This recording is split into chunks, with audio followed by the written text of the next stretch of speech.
parti. Voilà, la séance est enregistrée et donc je donne la parole à Henri Despas pour la première intervention de l'après-midi. Merci Olivier, merci de l'invitation. Désolé d'avoir ruiné tes plans, mais c'est vrai que, en tout cas, la science-fiction que j'étudie ne parle jamais spécialement du futur, ou en tout cas, ce n'est pas sous cet angle-là que je l'aborde. Et s'agissant de William Gibson, je suis relativement tranquille puisqu'il a affirmé de façon réitérée que ses romans en rien ne concernaient le futur. Et en même temps, il n'a pas arrêté d'être pris pour une espèce de prophète du temps. Peut-être, je vais présenter en deux mots vraiment Gibson, parce que je m'aperçois quelquefois que c'est un auteur qui n'est pas si connu que ça en France. C'est donc un auteur de science-fiction né en 1948 aux États-Unis, mais qui a vécu l'essentiel de son existence au Canada, il habite Vancouver. Et il est connu principalement comme le créateur, presque un des créateurs importants du genre cyberpunk si vous préférez, qui est un petit peu la rencontre du roman noir et de l'anticipation, notamment avec un livre paru en 1984 qui s'appelle Neuromancien, qui a marqué un petit peu l'histoire de la science-fiction, puisqu'il imaginait en 1984 que dans un futur du moins proche, les gens passeraient leur temps sur les réseaux, dans des univers virtuels. Alors, il ne savait pas trop comment appeler ça, alors il a inventé un mot pour appeler ces univers virtuels. Il a appelé ça cyberespace. Et un peu au pif, il a raconté plusieurs fois comment il avait trouvé ce nom-là. Et comme vous savez, ça a pris. Le nom a pris, et surtout dans les années 90, lorsque on a vu émerger Internet, puis plus tard le web, les gens ont relu William Gibson et se sont dit « Ah, mais il avait tout prévu, etc. » Alors en fait, il n'avait pas tant prévu que ça, parce que dans ces romans, les gens se branchaient des prises dans la tête et accédaient en remplaçant tous leurs sens par des sens de synthèse, en quelque sorte, au cyberespace. Une description précise du cyberespace qui est écrite très, très largement commentée par William Gibson, mais il y a une espèce de, j'ai presque envie de dire, un malentendu qui s'est établi entre Gibson et le monde, ce qui allait devenir, ce qui prenait son essor à cette époque-là, notamment au Canada et aux États-Unis, qu'on a appelé les cyber studies. Vous savez, les anglophones, dès qu'il y a un nouveau sujet qui apparaît, ils rajoutent studies au bout et hop, on a inventé un nouveau champ. Et donc, les cyber studies se sont structurés assez fortement autour de l'imaginaire gibsonien, à tel point que, pareil, dans les années 90, une espèce de gros recueil citant abondamment Gibson, je me demande s'il n'y a même pas un texte de Gibson dedans, qui s'appelle Cyberspace First Steps. Et à partir de là, il n'y avait plus qu'à dérouler le programme implicite contenu dans les romans de Gibson. Alors, je vais essayer d'élaborer un tout petit peu sur ce paradoxe et puis de ramener ça un peu du côté lopin, puisque je pense que c'est ici. Mais pour commencer, je voudrais rappeler que la science-fiction, en général, tiens, c'est marrant, le diaporama n'avance pas. Ah si, voilà, j'ai juste un temps de latence. Juste pour rappeler que la science-fiction ne s'intéresse pas, en général, spécialement au futur, c'est un petit malentendu. Si je prends quand même une des plus célèbres sagas de science-fiction, je vous rappelle qu'elle commence comme ceci. Il y a bien longtemps, dans une galaxie très lointaine. C'est ce qui apparaît au début de Star Wars. Donc, on se place déjà dans un autre champ. Et c'est vrai que même dans le champ de la production littéraire, l'association américaine des auteurs de science-fiction, en fait, c'est l'association des auteurs de science-fiction et de fantasy.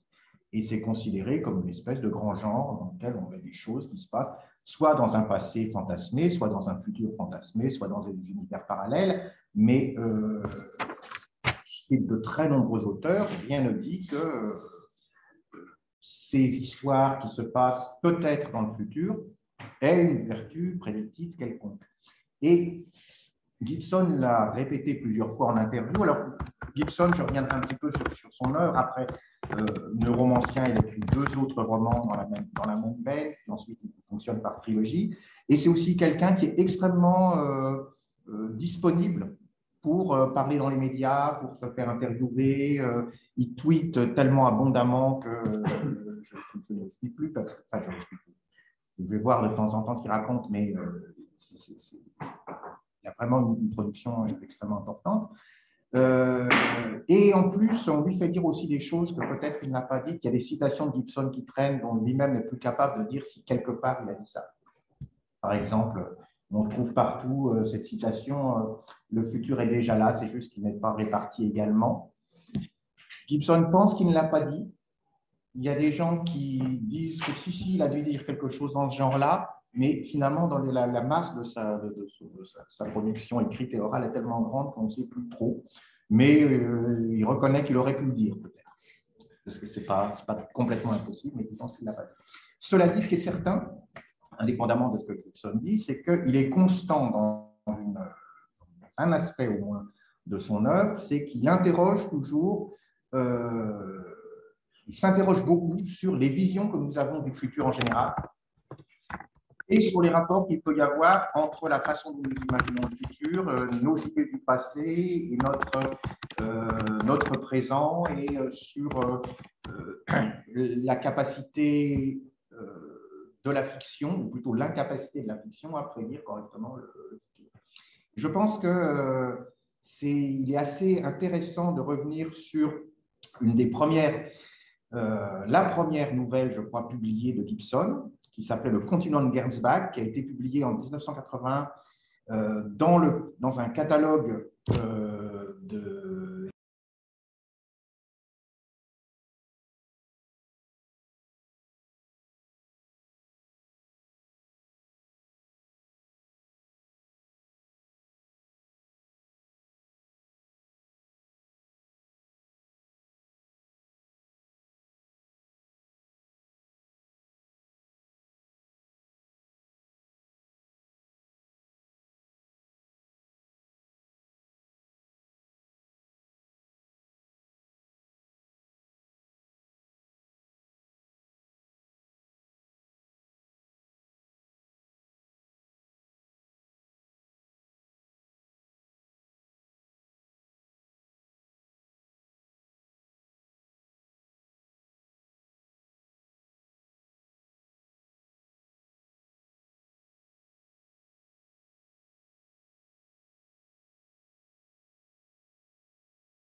Alors, si je le remets, est-ce que ça change quelque chose de mon côté? Oui, ça change. Là, on entend, oui. Impossible de détecter votre micro. Oh, c'est pas bon ça. Bon, alors, c'est bon. Si tu remets du son. Excusez-nous, donc j'avais coupé le son de Christophe Becker en pensant que le son d'Henri suffisait, mais en fait, Henri n'avait pas de micro. Donc, mais si, il doit y avoir un micro. En tout cas, je teste et vous parlez. Non, mais c'est pas grave. Hein. En revanche, ça serait plutôt bien que Christophe Becker. Alors j'ai un micro, mais bizarrement. S'il vous plaît. Zoom n'a pas l'air de le reconnaître. Le test de micro est bon. Normalement, je l'ai fait. Oui. Bien, bah, écoutez, donc je propose qu'on continue avec le micro de Christophe. Là, et désolé. Non, mais garde-le comme ça, c'était parfait. Hein. Comme ça, on vous voit tous les deux, mais la voix d'Henri passe par ton micro. Désolé, je n'interfère plus.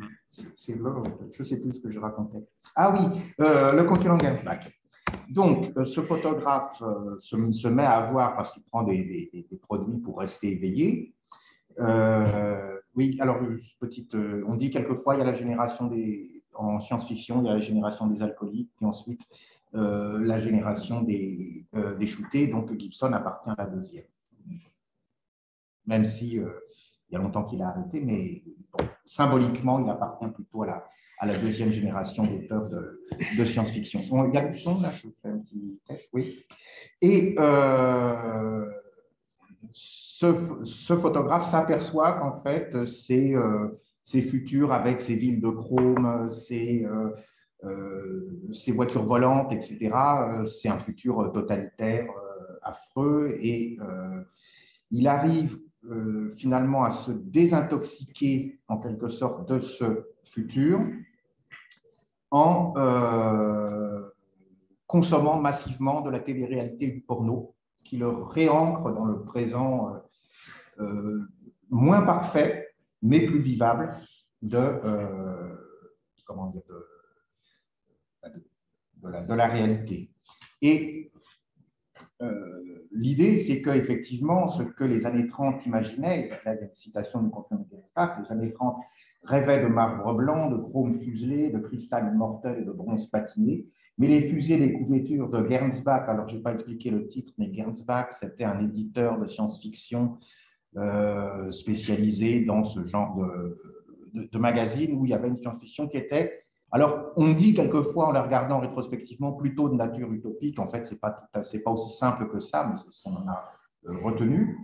Mais les fusées, les couvertures de Gernsback étaient tombées sur Londres au cœur de la nuit en hurlant. Après la guerre, tout le monde avait une voiture sans elle et les autoroutes promises pour s'en servir, si bien que le ciel lui-même s'assombrit et les fumées mangèrent le marbre et rongèrent le cristal miracle.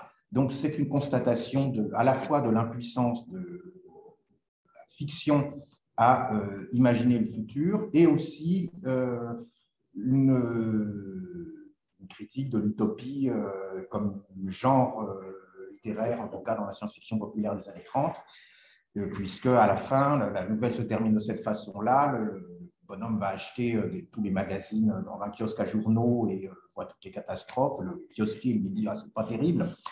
Et il lui répond « Ça pourrait être pire, ça pourrait être parfait ».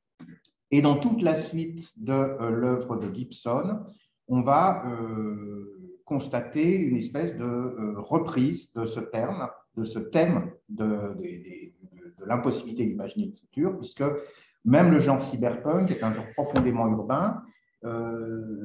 L'anticipation dans le cyberpunk, à part les technologies de l'information, la matrice, etc., l'anticipation se présente surtout sous la forme des ruines de notre monde actuel. Et c'est un genre que j'ai tendance à qualifier de nostalgique, puisqu'il joue beaucoup sur le fait de considérer notre présent comme le passé de l'époque suivante et d'en présenter les restes, souvent dérisoires, décatis, etc. Ce qui, à mon avis, explique un peu une petite incursion de Gibson, je poursuis un peu sa carrière, dans un genre particulier qui est le steampunk, où il a écrit en collaboration avec Bruce Sterling en 90 La machine à différence, qui imagine le steampunk, donc une époque victorienne alternative, où en gros la machine de Babbage aurait fonctionné et serait devenue, plus que la machine à vapeur, l'instrument essentiel de la révolution industrielle. Et je trouve assez intéressant que dans les années 90-2000, les parcs de Disneyland, Disney World, etc., du monde entier, petit à petit, aient converti leur Futureland, leur Tomorrowland, qui était une espèce de prospective urbaine avec Epcot et des mondes Disney, en monde steampunk, en fait. Avec plusieurs motifs, les futurs imaginés par les parcs des années 50 et 60 n'étaient pas très réussis. Par exemple, il y avait à Disney World, Disneyland, je ne sais plus, dans un des parcs américains, la maison du futur, c'était la maison du futur Monsanto, où on montrait comment la chimie allait sauver le monde. Ça ne devenait plus très présentable au bout d'un moment. Et donc, en faisant quelque chose à l'esthétique de Jules Verne et en montrant non pas le futur tel qu'on l'imaginait, mais le futur tel qu'éventuellement on aurait pu l'imaginer il y a 100 ans, d'abord on prend moins de risques et puis on est sûr que ça se démodera moins vite, puisque rien ne se démode aussi vite, a dit Gibson ailleurs, que nos visions passées du futur. Mais si on en fait un style, ce que fait le steampunk, ça passe. Alors, est-ce que véritablement, ça veut dire que Gibson a abandonné toute prétention à deviner le futur? Pas tout à fait, puisque Gibson s'est vraiment intéressé tout à fait sérieusement à la prospective urbaine, dans un cycle qui est son deuxième cycle de fiction, qu'on appelle quelquefois le cycle du pont, qui est un cycle qui s'étale, vous avez les références actuellement à l'écran, de 91 à 99 et qui se situe à San Francisco, dans un futur proche, en fait, les années 2000 et quelques, où il imagine qu'après une catastrophe, San Francisco est remodelé avec le Bay Bridge, donc entre San Francisco et Oakland, qui est squatté par des sans-abri un peu sur la mode de la citadelle de Kowloon, j'y reviendrai éventuellement. Et puis, en même temps, il y a des capitalistes qui font des projets, qui chassent les SDF, etc. Et la base de cette trilogie, c'est une commande, en fait, qu'on avait faite à Gibson pour une exposition à la fin des années 80 à San Francisco qui s'appelait Visionary San Francisco, où on avait demandé à des artistes comment vous voyez San Francisco dans 10, 20, 30 ans, etc. Et Gibson avait travaillé en collaboration avec un architecte, Paolo Polledri, dont vous voyez ici une image, qui avait un petit peu imaginé ce que pourrait être ce Bay Bridge squatté, etc. Seulement, évidemment, Gibson détourne un petit peu la commande, puisque sous couleur d'imaginer ce que serait San Francisco après un tremblement de terre majeur, en fait, il invente encore un genre de figure qui est c'est l'introduction de la figure du Thomasson dans l'imaginaire occidental. Le Thomasson, je n'ai pas le temps de développer, mais c'est quelque chose qui est lié à des avant-gardes japonaises des années 60, 70.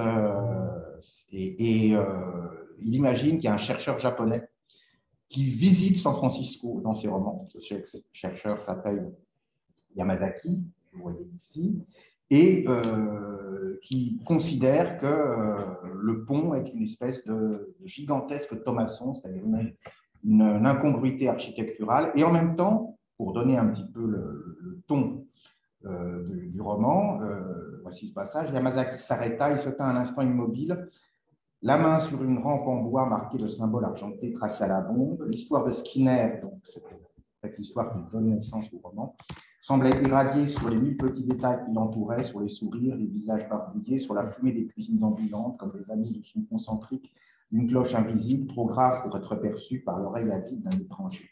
Nous avons bouclé non seulement une fin de siècle, se dit-il, mais un millénaire, quelque chose avait pris fin, une ère, un paradigme. Partout, il y a des signes d'un achèvement. La modernité a été révolue. Ici, sur ce pont, elle était depuis longtemps. Il décida de marcher vers Auckland afin de tâter le cœur étrange de la nouvelle entité, dont on ne saura finalement pas grand-chose, le cœur étrange de la nouvelle entité, mais encore une fois, ce qui intéresse Gibson dans le futur, ce sont les ruines de notre présent. Et il se détourne ainsi, en quelque sorte, encore une fois, de l'anticipation. Je pourrais développer, mais je vais avancer un petit peu, parce que je ne crois pas que l'heure que j'arrête, tu me dis. Une dizaine de minutes, oui, peut-être moins, on va voir. Gibson, d'une certaine façon, même s'il y a un élément d'anticipation, mais qui ne porte pas tellement sur l'urbanisme, ce qui l'intéresse dans l'urbanisme, c'est plutôt un urbanisme du passé qui met en scène sur le pont avec une espèce de courbée des mirages, quelque chose qui a un aspect autant médiéval que contemporain. Et Gibson semble ensuite abandonner, prenant acte en quelque sorte de l'impossibilité qu'il y a à imaginer le futur, semble abandonner le genre de l'anticipation avec le cycle de romans suivants qui sont des techno-thrillers contemporains, donc qui représentent en gros le début des années 2000. Ce qui s'est passé, d'une certaine façon, c'est que Gibson a pris acte que dans les années 2000, les gens sont sur des réseaux en train de chercher des choses dans des techniques bizarres qui émergent, et que ça commence à ressembler de façon un peu dérangeante à des choses qu'il avait imaginées au début des années 80. Et il peut continuer à raconter les mêmes histoires, et si on avait le temps, on pourrait faire les parallèles presque de roman à roman. Les mêmes histoires que celles qu'il racontait dans ses romans clairement d'anticipation des années 80, il les raconte dans des techno-thrillers des années 2000. Et il y a un motif qui prend de plus en plus d'importance dans l'œuvre de Gibson, mais qui était présent dès le début, qui est le motif de la nostalgie, Et c'est pour ça que j'avais écrit aussi quelque chose que j'avais appelé Gibson et l'anticipation nostalgique. Une des figures d'une espèce de nostalgie instantanée que je cite, non pas parce qu'elle est tellement en relation avec notre propos du jour, mais parce que j'aime bien peut-être. C'est un personnage qui vient de faire un vol de Californie jusqu'à Londres et qui éprouve le décalage horaire. D'ailleurs, Gibson a dit que ce qui caractérisait la vie moderne pour certaines élites internationales, c'est que le décalage horaire devenait un style de vie, un genre de vie, c'est ce qu'il appelle jet lag as a lifestyle, en bas de l'image. Son âme mortelle et des lieux en arrière, traînée au bout d'un cordon spectral le long du sillage évanoui de l'avion qui l'a conduite ici, à des centaines de milliers de pieds au-dessus de l'Atlantique. Les âmes ne peuvent pas se déplacer aussi vite. Elles sont distancées. Il faut les attendre à l'arrivée, comme des bagages égarés. Et en fait, c'est ce thème d'une espèce d'inadéquation fondamentale à la fois au rythme de vie et à l'époque en général, qui domine cette nouvelle trilogie de Gibson. Donc, on en est à la troisième. Si vous suivez. La première, c'est le cyberpunk. La deuxième, c'est l'anticipation urbaine. La troisième, c'est le techno-thriller, où notamment la perturbation du sens de l'histoire se manifeste à travers l'impression de vivre dans un simulacre. Il y a toujours un thème baudrillardien qui court chez Gibson, et plus encore chez ses commentateurs.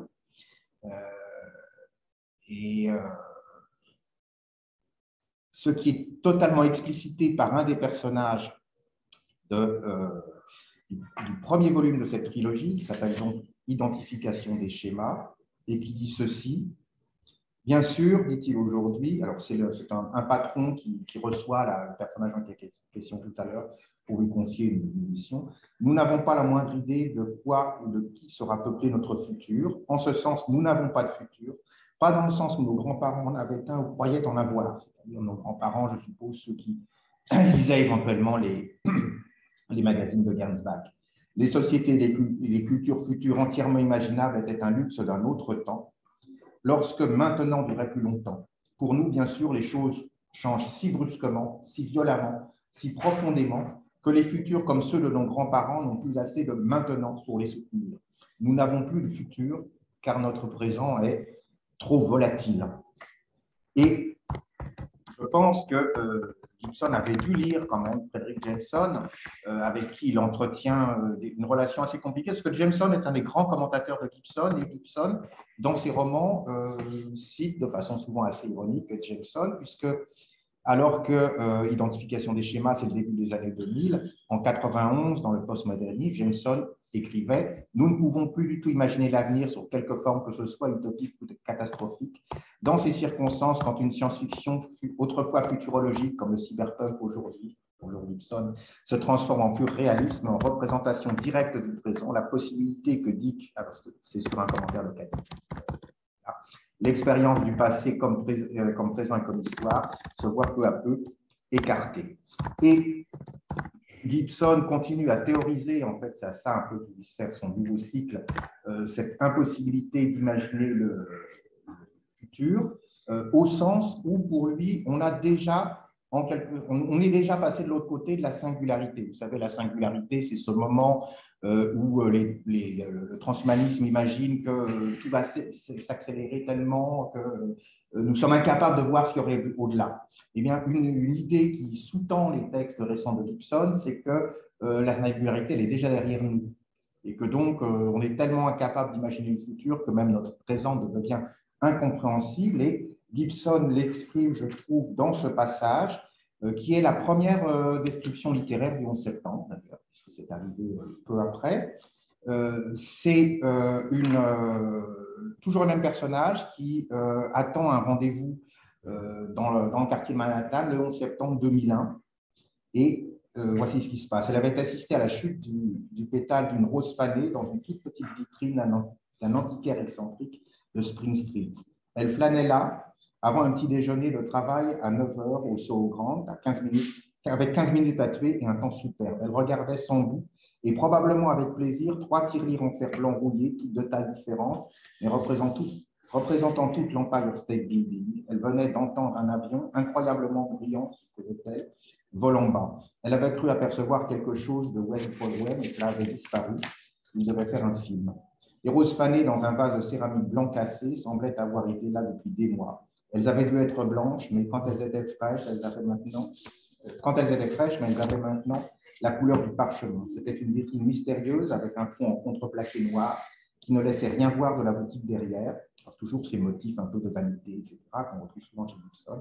Elle n'était jamais entrée pour voir ce qu'il y avait d'autre à l'intérieur, mais les objets de la vitrine semblaient changer selon une poésie qui leur était propre. Elle avait coutume habituellement de s'arrêter pour regarder quand elle passait là. La chute du pétale, quelque part un choc, peut-être une collision de gros camions, un de ces événements inexpliqués dans le fond sonore de Lower Manhattan. Elle avait été le seul témoin de cette chute minuscule. Peut-être y avait-il une sirène ensuite, ou des sirènes, mais il y a toujours des sirènes à New York. Et évidemment, c'est le moment de l'attentat, le moment aussi où le père de ce personnage-là disparaît. C'est partie des gens qu'on ne retrouve pas. Et c'est l'idée qui sous-tend ce texte de Gibson et le roman dans lequel on trouve, c'est que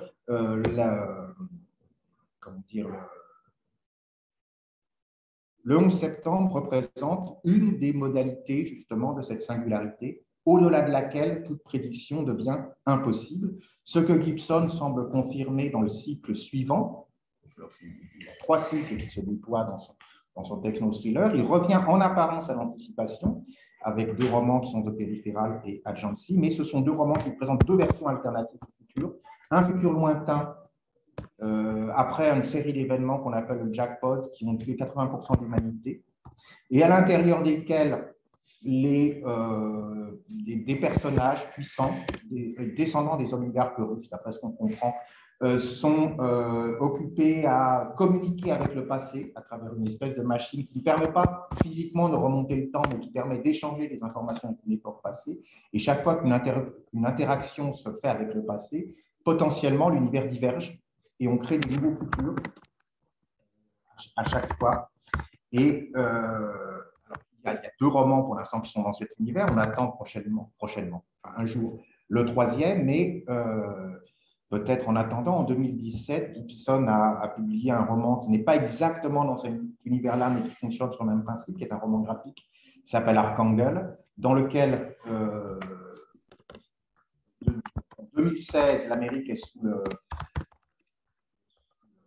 joug d'une dictature militaire totalitaire épouvantable, et donc les rebelles essayent, cette fois-ci avec une machine à remonter le temps, de retourner dans le passé pour corriger l'histoire et changer le présent.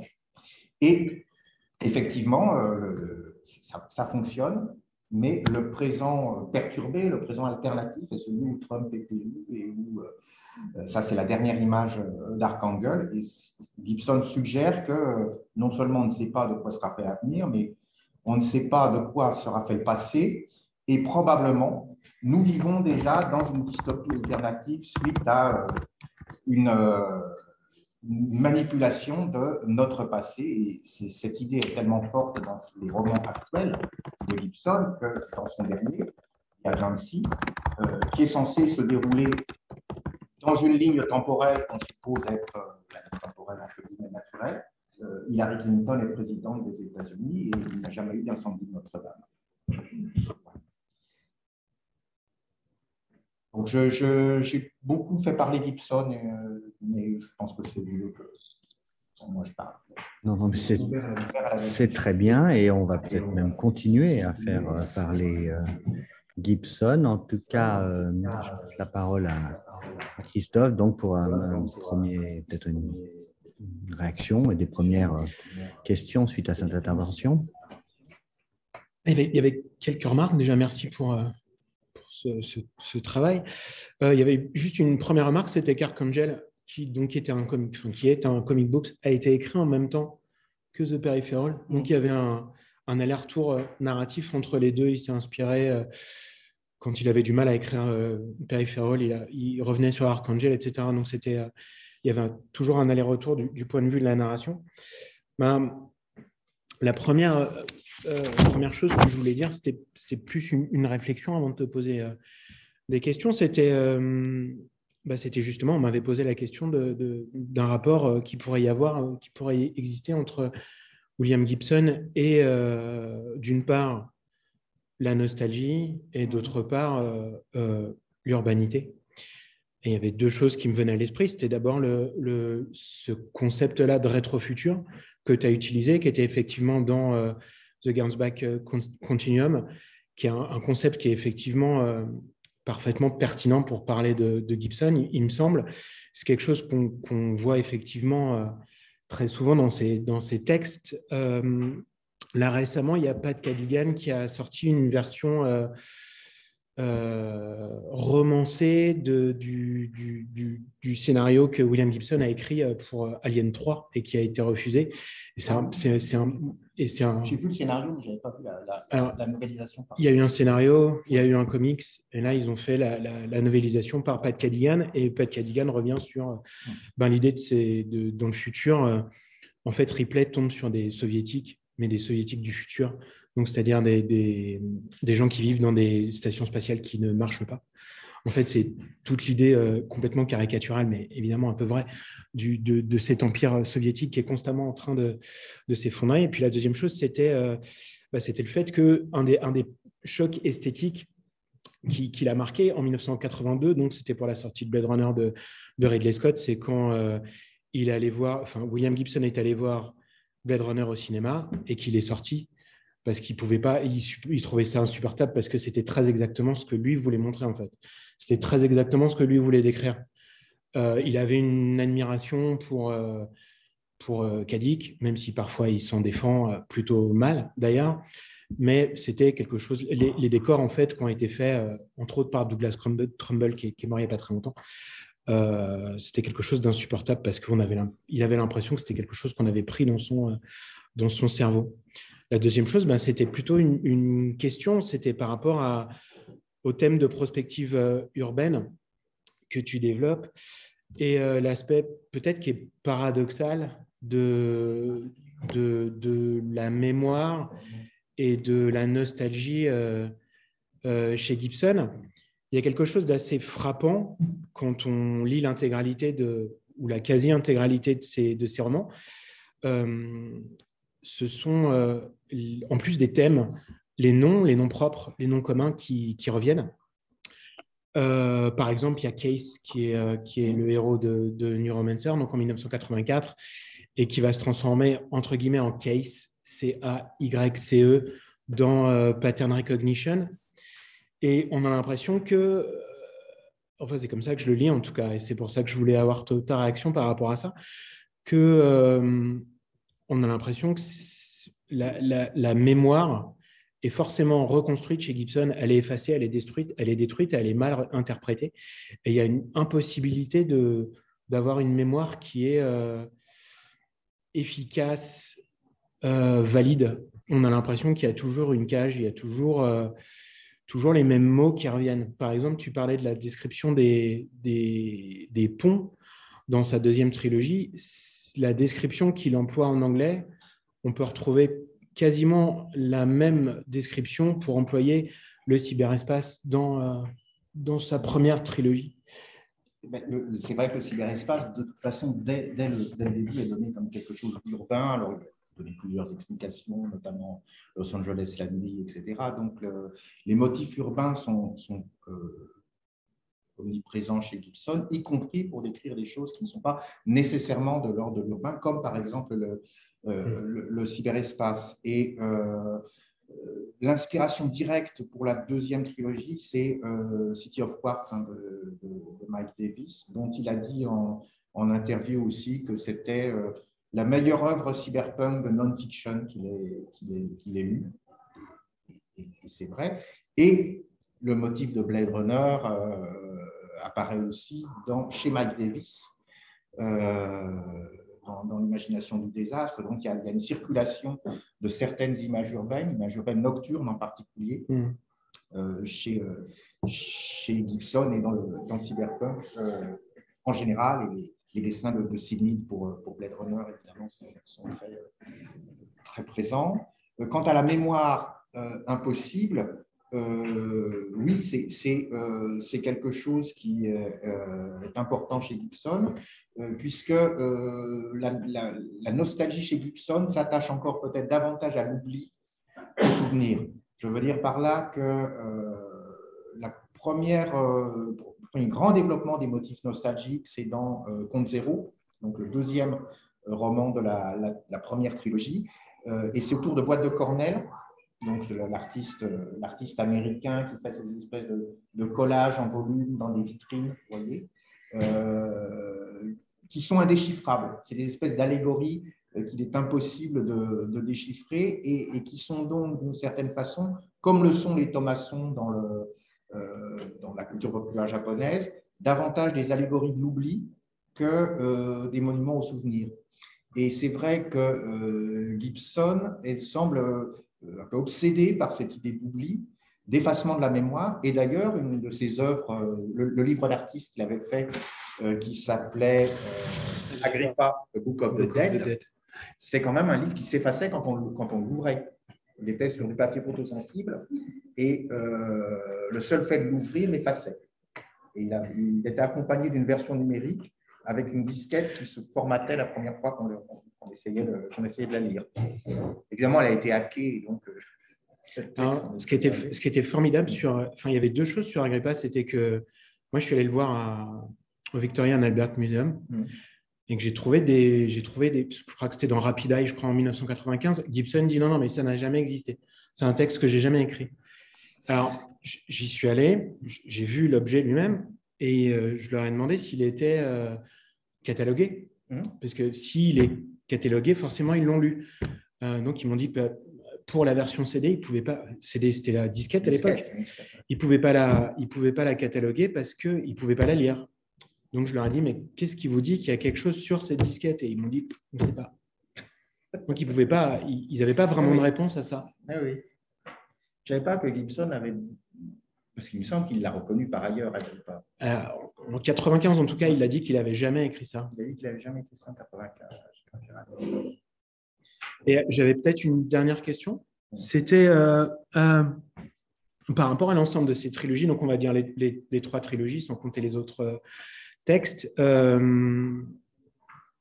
Sa dernière trilogie, il y avait quelque chose qui était important pour lui, c'était de la placer dans les textes de citation qui sont mis en exergue de sa nouvelle trilogie, c'est H.G. Wells.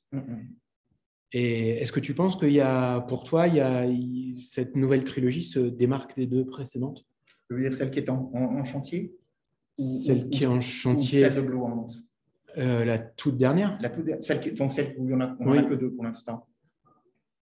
Est-ce que tu vois une différence dans l'écriture ou les motifs? Il me semble que oui, mais je ne l'ai pas encore suffisamment pratiqué. J'attends un peu la fin. Je trouve que autant les échos entre les trois premières sont vraiment très forts. Le motif des boîtes de Cornell, la recherche, les personnages Case, Casey, etc., avec des espèces de clin d'œil même à ces lecteurs les plus assidus qui peuvent reconnaître assez facilement des motifs, des structures, etc. Ça me semble moins saillant dans la dernière, en tout cas dans les deux premiers livres de sa nouvelle production. Après, il y a des personnages qui évoquent quand même des personnages de l'ancienne trilogie, une espèce de hacker dans la zone qui peuvent faire penser aux personnages de Front Zero, de Mona Overdrive. Mais son futur dépeuplé, par exemple, ça ne ressemble plus du tout ni à ses anticipations à la Miles Davis, ni à ses anticipations de Cyberpunk. Donc, il est sur j'ai l'impression qu'il est sur une autre voie. Il évolue. De toute façon, il ajoute quand même des thèmes. Il ne fait pas que se répéter. Il ajoute des thèmes à chaque rang. Mais on est loin c'est sûr qu'on est loin de nos romanciens dans le Périphéral. C'est peut-être pas si loin que ça de Compte Zéro. Tu penses qu'il y a peut-être un chapitre qui se clôt avec cette nouvelle trilogie? ce qui m'avait frappé, c'est que lui se réfère énormément à Thomas Pynchon, qui est un de ses écrivains favoris. Et Thomas Pynchon finit par parler de lui dans son dernier roman. Donc, je me disais peut-être qu'il y avait effectivement la clôture d'un… Alors, on peut se demander aussi quels sont les éléments autobiographiques qu'on retrouve dans les différents romans de Gibson et les figures d'orphelins, des choses comme ça. Ça, c'est lui. Hein. Il a perdu son père et sa mère, d'ailleurs. Enfin, son père très jeune, sa mère quand il avait 18 ans. Il met souvent en scène comme ça ce genre de personnage. Les errances aussi en voiture, en bus, etc. C'est des choses qu'il a connues, qu'on retrouve dans plusieurs de ses romans. Et on les retrouve aussi, pour le coup, au moins dans The Peripheral, peut-être un peu moins dans Agency, encore que. Non, on le reconnaît quand même. Après, je n'ai pas encore… autant je pourrais presque, chapitre par chapitre, montrer les échos entre les 3 premières trilogies, autant avec la dernière, je ne sais pas. Et puis, il y avait, juste pour finir, effectivement, c'est ce que tu disais, c'était le rapport au père et à la biographie, et peut-être extrêmement présent dans le poème Agrippa, 95, 92, 12, 93, je ne sais plus, et avec l'effacement progressif du texte, vrai ou faux d'ailleurs, parce qu'il y a quand même une forme de trucage là-dedans. Donc c'est vrai qu'il y a quelque chose d'extrêmement intéressant sur l'idée de nostalgie et de reconstruction de la mémoire et du souvenir. Et pour en revenir un tout petit peu à l'anticipation urbaine, dans sa dernière trilogie, il y a quelque chose de frappant dans les représentations des villes, notamment de Londres, c'est que c'est des villes qui sont inhabitées. Puisque 80% de l'humanité a disparu, on voit Londres qui est vide et qui est donc aussi peuplée de robots, d'automates, de simulacres pour donner un semblant de vie. Mais les villes existent encore, mais il n'y a plus d'habitants, ou très peu d'habitants, par les quelques-uns qui ont survécu au jackpot, qui vivent très très bien, c'est pour ça qu'ils appellent ça le jackpot. Comprenant toute une série de choses parmi lesquelles on trouve des pandémies, des choses comme ça. Merci. Si tu peux couper ton micro, on va… Oui.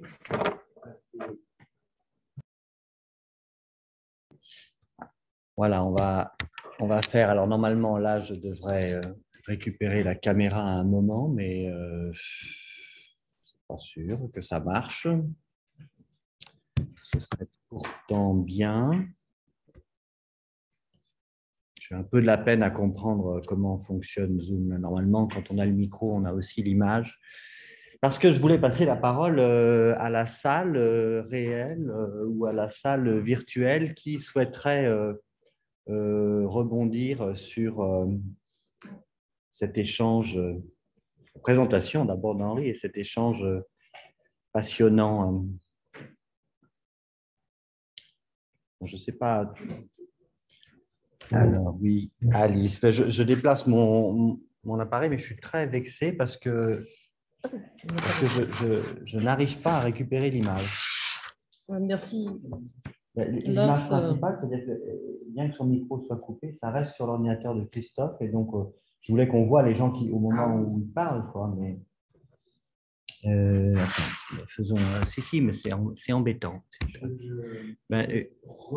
Moi, je peux voir. Hein, oui, non, mais on se voit, mais l'image principale, normalement, devrait venir.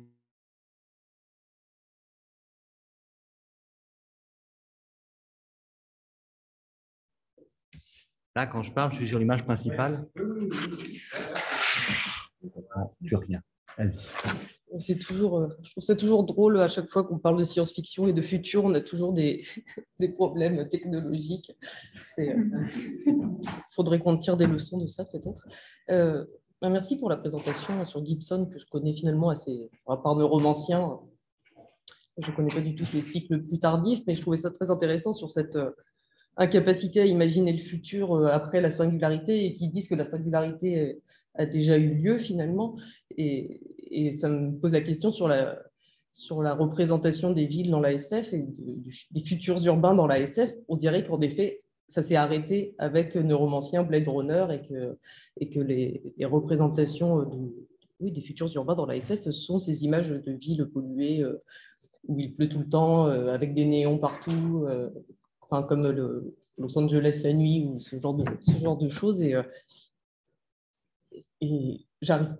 pourquoi ça s'est arrêté sur ces images-là?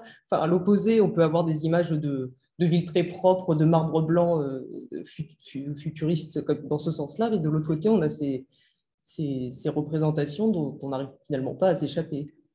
Ce n'est pas vraiment une question, plutôt une réflexion et une impression. Après, on a peut-être des choses à dire sur la façon dont la ville est représentée en général, par exemple, dans la culture nord-américaine, quelque chose d'un peu particulier, et la filiation qu'il peut y avoir entre le genre noir, le roman noir, et puis le cyberpunk, où on a une espèce de... Alors, il y a une Suisse qui avait travaillé pas mal là-dessus, j'ai oublié son nom, Alain Musset la cite tout le temps, c'est lui qu'il faut faire venir, bien sûr, les anticipations urbaines. Son nom m'échappe juste maintenant, mais je le retrouverai éventuellement, où elle montre que il y a tout un courant profondément anti-urbain dans la littérature américaine, où les villes sont représentées comme des lieux de perdition, etc. Alors, évidemment, c'est beaucoup plus amusant que la vertu au champ, quand même, que la pastorale, mais le cyberpunk, y compris la vision de Blade Runner par Sid Mead, notamment, c'est ça. J'avais lu, je crois, une interview de Sid Mead où il expliquait qu'il s'était inspiré de certains quartiers de Tokyo d'ailleurs, c'est vrai qu'on a une Los Angeles un peu tatanisée quand même dans Blade Runner. Il s'est inspiré de certains quartiers de Tokyo, de même que Tarkovsky dans Solaris s'était allé filmer les autoroutes construites à l'occasion des Jeux Olympiques de 64 à Tokyo pour représenter sa métropole futuriste. Et on a donc une espèce de double déplacement géographique vers l'Est pour l'imagination des futurs urbains, et je dirais de valence morale vers le noir pour le côté cyberpunk, ce qui explique que pour le coup l'utopie soit impossible. Et je crois qu'il faut prendre Gibson relativement au sérieux quand il constate à la fin des années 70 ou au début des années 80 qu'à partir du moment où les utopies urbaines imaginées dans les années 30 ne sont pas advenues, on va pas essayer peut-être d'en imaginer de supplémentaires, et qu'on va commencer à considérer le futur comme les ruines de notre présent, ce qui est en gros la démarche d'une partie de l'esthétique cyberpunk. Mais le motif de la déchéance, peut-être que le terme anglais de decay marche mieux d'ailleurs dans ce cas-là, comme motif dominant la représentation urbaine, évidemment, ça ne se prête pas à des représentations que l'on considère comme, comment dire, benoîtement futuristes. Et même les architectes, quand on voit ce que Kenzo Tange a proposé comme hôtel de région à Tokyo, à Shinjuku, où il s'inspire en fait quasiment de Blade Runner pour faire son nouvel hôtel de ville, on change quand même d'esthétique aussi. Et on n'arrive pas à représenter le futur autrement qu'à partir de la façon dont on imaginait le futur dans le passé, d'une certaine façon, mais en choisissant un passé un peu plus proche que... C'est ça qu'il faut. La seule chose qui peut faire signe vers le futur, c'est que ça ne peut être qu'une image du passé. Il s'est aussi inspiré de toute la politique, enfin, ce qu'il a vécu à l'époque, c'est-à-dire l'école de Chicago, c'est-à-dire Reagan-Thatcher, c'est-à-dire une destruction urbaine. Et mine de rien, même en 2022, c'est un schéma qu'on a toujours politiquement, qu'on n'a pas dépassé. En tout cas. Je me déplace. Hein, je reviens. On n'a pas parlé parce que c'est quelque chose qui... on n'a pas le temps. Ce qui intéresse aussi Gibson plus particulièrement, il s'est exprimé plusieurs fois là-dessus, c'est la représentation des interstices, puisque tu évoquais effectivement le contexte du capitalisme tardif ou néolibéralisme, appelons ça comme on veut. Ce qui l'intéresse, c'est les lieux de résistance. Et lui, il voit les lieux de résistance justement dans des espèces de poches qui échappent à l'efficacité capitaliste mondiale. C'est pour ça qu'il s'intéressait au motif du Thomasson à la japonaise ou à la cité, à la forteresse de Kowloon ou à ces endroits de la marge. Les structures autonomes urbaines. Oui, des espèces de ZAD. En fait. Bien, il nous reste quelques minutes pour une ou deux questions et une ou deux réponses. Merci. C'était pour rebondir sur, justement, finalement, sur ce que vous venez de dire. Merci d'abord pour la présentation, mais à propos des poches de résistance, j'essaie de trouver d'autres motifs urbains ou non urbains, justement, de paysages, en fait, dans lesquels on imagine l'anticipation.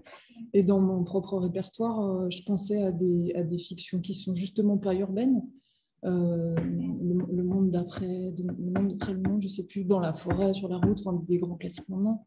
Évidemment, Damasio, où là, on est plus dans l'urbain, mais dans ces bricolages et dans ces archipels un peu fait de briquet de broc dans l'univers du manga à mer béton. Enfin, on est dans des choses qui sont beaucoup plus composites, mais du coup, qui ne se présentent pas d'un bloc quand elles sont urbaines, ou alors qui sont carrément pas du tout dans la ville, où la ville a complètement disparu. Voilà, c'était pour chercher un peu dans mon propre catalogue personnel. Mais du coup, ça m'a ouvert une réflexion sur ces paysages, peut-être plus largement que juste la ville, puisque finalement, celle-ci, je suis assez d'accord pour dire que c'est effondré. La pastorale anti-urbaine, elle n'est pas absente. Hein, chez Gibson. Mon acteur rural, ça se filme en campagne. Il y a un des montages de Blade Runner, mais je ne sais plus à combien on en est, qui se termine. C'est le nord de la ville. Le premier, le plus absurde. Oui, mais enfin, il existe. Oui, tout à fait.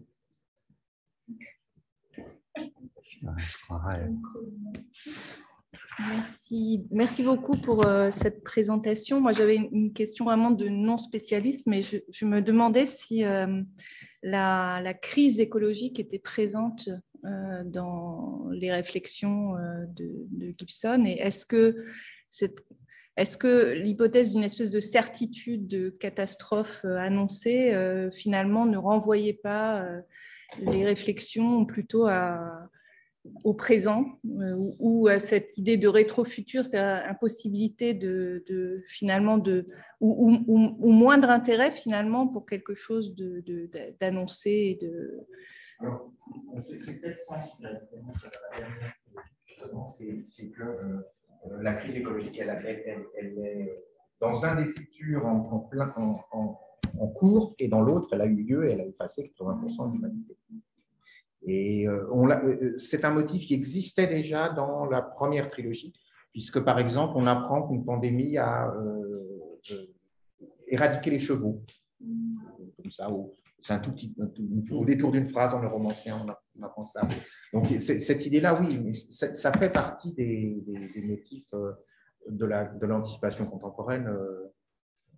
Alors, ce n'est pas le motif principal chez Gibson, ce n'est pas comme chez Bakshiganupi, par exemple, ou d'autres auteurs contemporains où on imagine le monde de l'après-tout, après pétrole, après tout, etc. Mais ça existe, oui, c'est là. Et c'est vrai que l'idée de l'apocalypse, l'idée de la fin du monde, elle est toujours là. Et d'ailleurs, Gibson, quand il parlait de Neuromancie au début, il disait que c'était un roman optimiste, parce que ça montrait un futur où il n'y aurait pas eu l'apocalypse nucléaire, puisqu'il écrit encore en pleine guerre froide, et où un des futurs possibles, c'est l'anéantissement dans le feu nucléaire. Et donc, pour lui, neuromancien, en tout cas, il sait parfois exprimer comme ça, il dit « Ah ben non, mais regardez, le futur que j'imagine, c'est un futur brillant puisqu'on est encore là. » C'est extrêmement optimiste parce que c'est un roman avec un geek qui parvient à avoir une relation sexuelle. Donc, c'est extrêmement optimiste. C'est vrai. C'est pour ça que c'est de la science-fiction. Il en a une, mais ouais. C'est pour ça que c'est de la science-fiction. Alors, je ne sais pas, mais peut-être que oui, il faut que je remette mes lunettes. Je ne sais pas s'il y avait des questions à distance. Oui, tu peux, mais moi, attends, je suis en régie, là, donc je ne peux pas me permettre. Alors, donc, il n'y a pas a priori de demande d'intervention à distance. Moi, j'avais une question, mais je serais incapable de formuler, sans doute trop large, trop générique, mais est-ce qu'on ne peut pas établir quand même malgré tout une espèce de lien, de relation entre un genre nostalgique, la question de la dystopie, là pour faire écho à ce qu'on discutait, à ce qu'Alice évoquait tout à l'heure, et puis ce qu'en sciences humaines on appellerait une perspective critique, c'est-à-dire sur une société qui ne serait capable que de produire un futur de ruine ou de ou de situations désastreuses. Est-ce que c'est abusif de faire un lien comme ça en 30 secondes, hein? Non, c'est pas du tout abusif. De toute façon, Gibson se situe dans les contre-cultures critiques américaines au sens large. Il est reconnu, disons, comme un libéral au sens américain. D'ailleurs, l'élection de Trump l'a rendu fou. Mais critique de quoi? Critique du capitalisme tardif. Son dialogue avec Jameson ou avec Mike Davis ne sont pas que sur des questions esthétiques, c'est aussi une position politique.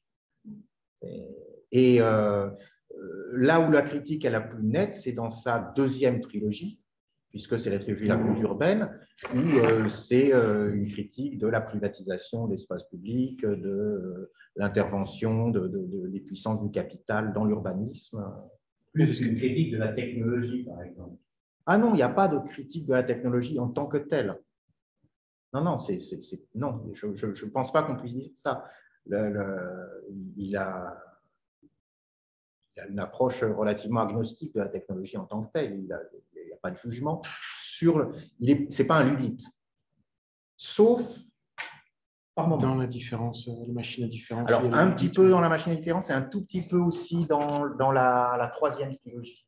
À un moment donné, il imagine ce qu'aurait pu être Los Angeles s'il n'y avait pas la ville.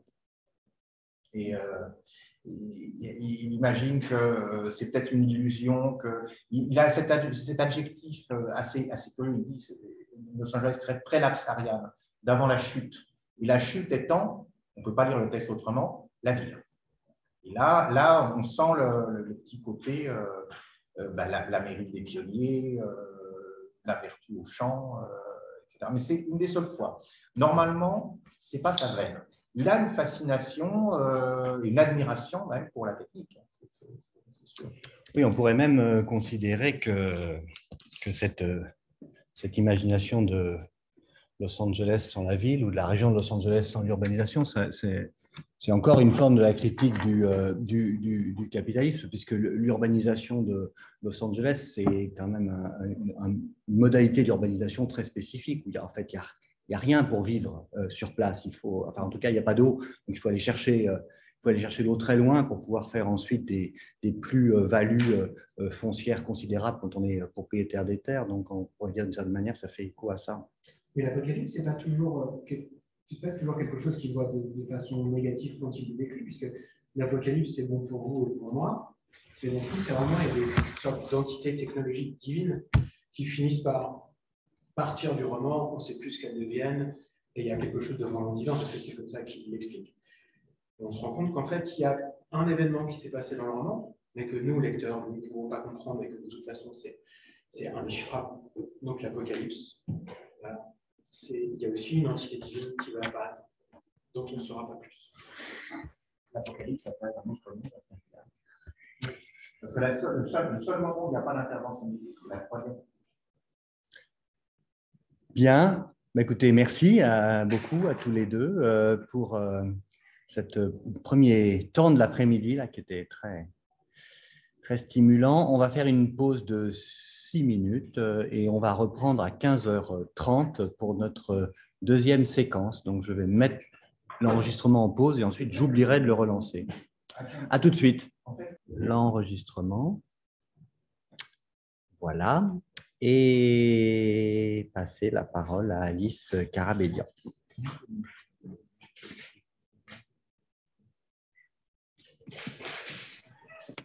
Merci Olivier, merci pour l'invitation, merci pour la présentation précédente. Moi, je voudrais montrer ici comment la SF peut évoquer des spatialités autres qui pourraient nous permettre de nous orienter dans un monde au bord du gouffre, pour reprendre l'expression d'Isabelle Stengers. Et cette orientation, je l'appelle utopie radicale. Alors, c'est un cadre conceptuel autant qu'un outil politique, et c'est aussi un outil narratif qui nous a guidés dans les ateliers d'écriture que nous avons fait avec les étudiantes et les étudiants du Master Transformation des situations construites à l'école d'architecture qui est juste à côté, et ce depuis 2017. Donc, bien sûr, on l'a dit, le rapport à la technique et aux sciences en général sont des piliers fondamentaux du genre de la science-fiction, qui est aussi une culture, qui est aussi un état d'esprit. Et pour développer ce qu'est l'utopie radicale, je vais traiter d'un exemple qui peut paraître un peu paradoxal, vu qu'on s'intéresse ici aux futurs urbains, mais bon, c'est un objet connu et commun de la SF, et cet objet, c'est le vaisseau spatial.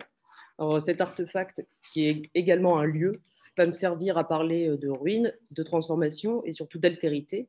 Et il va nous permettre aussi de voir comment on peut sortir des imaginaires du futur qui sont souvent conformistes. Bien sûr, ma question tout à l'heure était déjà un peu orientée. Donc des imaginaires du futur qui sont souvent conformistes et auxquels nous sommes confrontés non seulement dans les productions de la SF, dans une grosse partie des productions de la SF, mais aussi dans les travaux des étudiants. Et dans le séminaire de cette formation, on travaille sur la fiction comme outil théorique et projectuel pour penser l'architecture, la ville et le territoire. Et le master transformation en particulier explore les enjeux architecturaux d'un art de transformer et de réparer les ruines du monde actuel. Donc ça serait un art de construire à partir de ce qui existe déjà, en recyclant ou en réaffectant par exemple des bâtiments et des sites hérités, avec surtout une prédilection pour les zones de lotissement vide, par exemple, les infrastructures abandonnées, les zones dormantes ou délaissées, les no man's land industriels, etc. Et dans le séminaire de la filière, à côté d'un travail de mémoire classique, on fait travailler les étudiantes et les étudiants sur des fictions en groupe à partir de territoires frappés par des situations d'obsolescence ou d'abandon. Et notre objectif, c'est de réactiver ce travail de fiction qui est inhérent à la discipline architecture et d'utiliser la fiction, donc, comme je disais, comme un outil qui permettrait de produire des récits qui racontent et qui transforment le monde en essayant d'intensifier ce qui aurait pu ou pourrait avoir lieu dans ces rues. Mais en fait, on a vite remarqué que tant dans les références mobilisées que dans les travaux produits, on était souvent pris en étau entre soit des scénarios dystopiques, soit des utopies réalistes, donc avec une difficulté à dépasser les imaginaires tout tracés du développement durable, de la smart city, de la récupération, du recyclage ou de la biorégion. Et ce qui peut parfois permettre des développements intéressants, bien sûr, mais ça reste quand même un peu limitatif et répétitif en termes d'imaginaire et surtout souvent assez binaire. Et on note aussi, on en parlait tout à l'heure avec Gibson, une capacité assez bluffante d'éradiquer 3/4 de la population mondiale pour traiter des problématiques qui les intéressent. Et donc, on comprend aussi qu'en réduisant la taille des communautés à des tout petits groupes, l'effet grossissant est plus évident, c'est plus facile de faire évoluer 10 personnages que 100 milliards. Donc, ça se comprend d'un point de vue narratif, mais c'est assez questionnant d'un point de vue politique, mais je trouve que ça montre bien à quel point les imaginaires du futur sont justement fortement marqués par l'horreur dystopique en devenir et qui n'est pas simplement une vision réaliste de l'avenir, une vision responsable. Oui, en fait, la pandémie, la guerre, etc. font que ces visions de futur dystopique semblent très réalistes. Et c'est aussi, je trouve, déjà rentrer dans une idéologie de la survie et ça ne laisse surtout pas de place à d'autres possibles. Or, ces ateliers d'écriture sont justement des lieux où on aimerait faire fonctionner ces autres possibles. Depuis la fin des années 70, on a tout un pan de la SF qui déploie des utopies critiques où le militarisme, l'extractivisme, la surveillance numérique, nanotechnologique, etc., la centralisation, les inégalités, les pollutions, les défaillances infrastructurelles ont disparu pour des environnements nature-culture réinventés qui sont peuplés de dispositifs infrastructuraux et technologiques formellement et structurellement très éloignés des grands systèmes techniques centralisés. Et c'est notamment l'auteur de SF, Kim Stanley Robinson, qui, je crois, a fait sa thèse avec Jameson sur Kadik, qui a écrit la trilogie martienne, qui lui s'inscrit dans la continuité de cette science-fiction qui se veut plus positive, et il note qu'il y a un véritable consensus autour de nos, donc c'est pas seulement moi qui le dis, autour de nos visions du futur, notamment sur les futurs urbains et industriels, les métropolis, les entreprises transnationales, etc.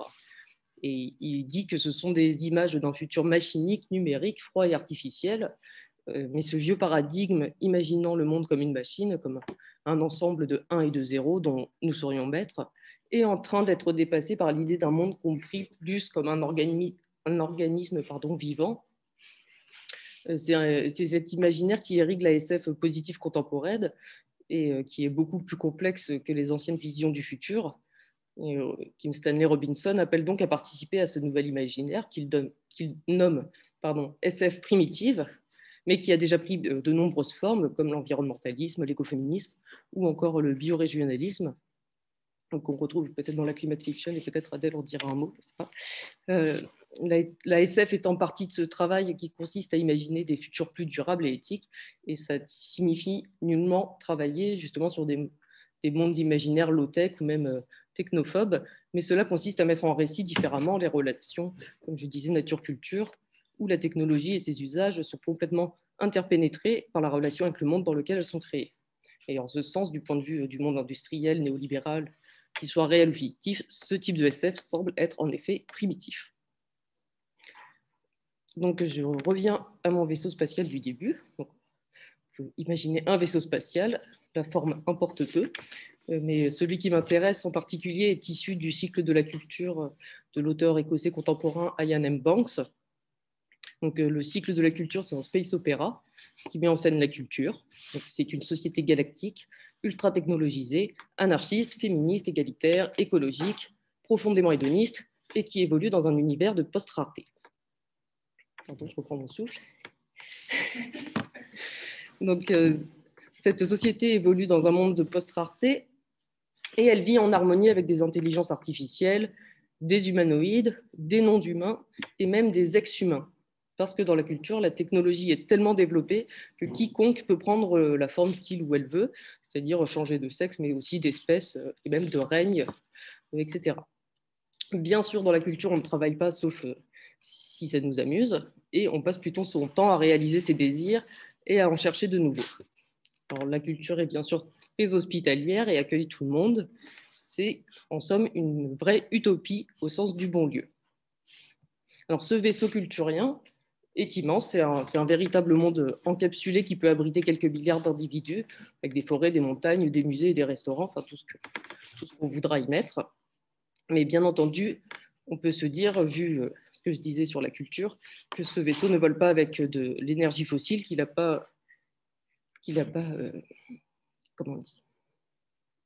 pas extractiviste et que donc voilà, ses moteurs sont propres, on va dire. Et ce qui m'intéresse particulièrement avec ce vaisseau, c'est son nom. Et ce vaisseau s'appelle donc Destin susceptible de changement. Alors, ce nom est paradoxal, un destin étant ce qui doit advenir et qui est inéluctable. Et ce paradoxe tient toute la puissance de l'utopie, provoquer du changement dans ce qui se présente comme étant immuable. Donc, la notion de destin, c'est une force de détermination due à un ordre supérieur qui ne serait pas contingent ou le résultat des actions humaines. Donc, si tout est écrit, alors plus rien ne justifie qu'on écrive, qu'on lutte ou qu'on agisse. L'idéal transcendant ne demande pas de justification autre que lui-même. Et c'est précisément là qu'on vient faire intervenir de l'agir et de l'ouverture avec cette idée du changement susceptible. Dans le cycle de la culture, les entités humaines ou non humaines ont beaucoup d'humour. Donc, il y a des vaisseaux avec des noms pas croyables, destin susceptible de changement étant de cela, mais il y en a des très drôles. Mais oui, je t'aime. Enfin, les vaisseaux s'appellent comme ça. Et c'est des intelligences artificielles très bienveillantes. Mais bon, bref, c'est son nom qui m'intéresse. Alors, pour revenir dans le réel, on vit dans un monde de ruines ou de ruines en devenir. Et les désastres environnementaux, sociaux, politiques, économiques, sanitaires sont là. Et on sait qu'il y en aura d'autres.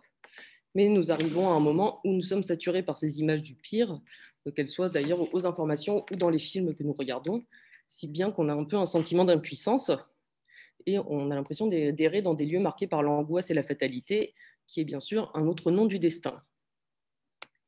Donc on fait le constat suivant, enfin je fais le constat suivant et c'est celui qu'on essaye de partager avec les étudiantes et les étudiants du Master Transformation, de se dire qu'il est urgent de forger des images positives et donc de ne pas laisser la science-fiction se réduire aux seules visions dystopiques, Et voilà, on s'accordera sur le fait que ces images de SF qui sont aujourd'hui partout sont majoritairement des images de dystopie.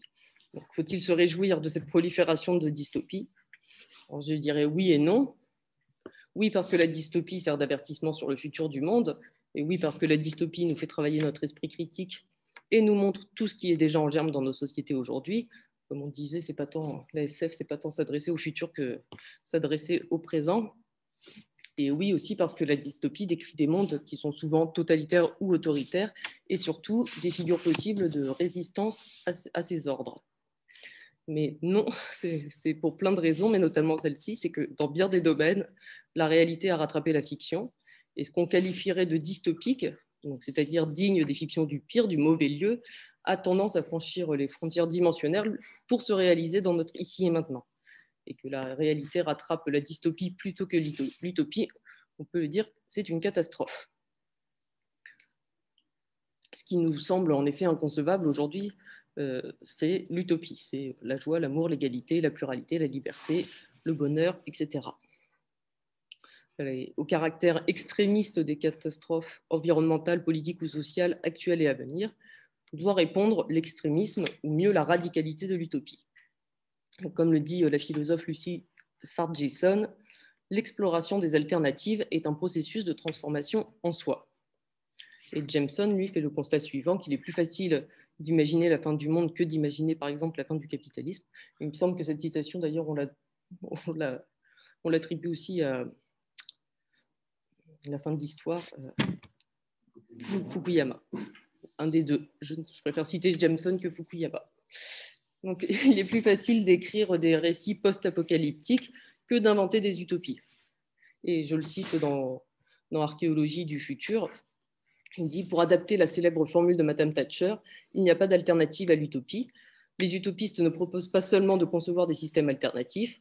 La forme utopique est elle-même une médiation représentationnelle sur la différence radicale, sur l'altérité radicale et sur la nature systémique de la totalité sociale, si bien que l'on ne peut imaginer de changement fondamental dans notre existence sociale qui n'est d'abord projeté des visions utopiques comme une comète des étincelles. » Donc, l'utopie reste une réponse efficace et viable en des temps où les catastrophes ont tendance à effacer toute espérance de changement et à répéter ad nauseam qu'il n'y a pas d'alternative. Et dans un mouvement paradoxal, et donc problématique et politique, l'utopie permet de penser au-delà de la catastrophe qui pourtant lui donne naissance. Je vais revenir assez rapidement sur l'histoire de la tradition utopique et de sa réception pour voir avec vous comment cette notion de destin est centrale et je pense qu'elle est importante, même si là ça semble un peu loin des futurs urbains, comme on parlait du réel et de la question de la réalisation. Je pense que voilà, c'est important de revenir sur cette notion de destin et comment on peut venir lui opposer la notion de changement.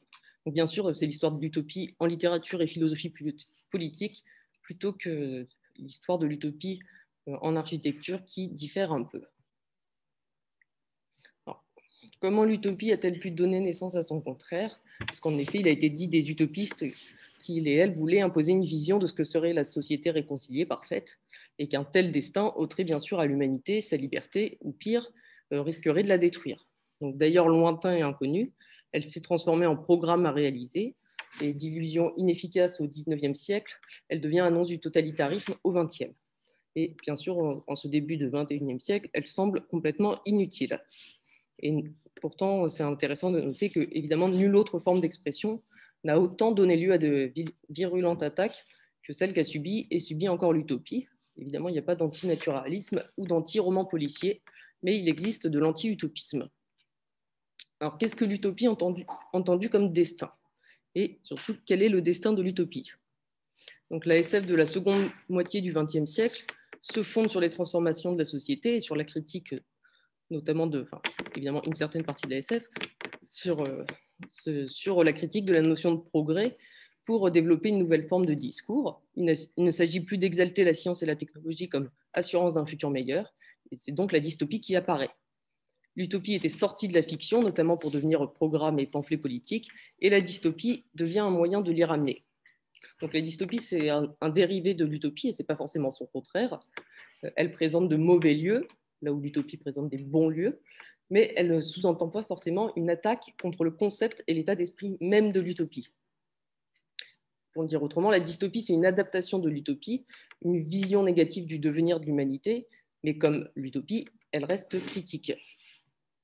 À la base, l'utopie n'est pas vraiment d'anticipation, hein, c'est pas la projection d'un avenir radieux qu'il faut espérer. L'utopie est là quelque part et elle ne demande qu'à être découverte. Elle est latente et non absente.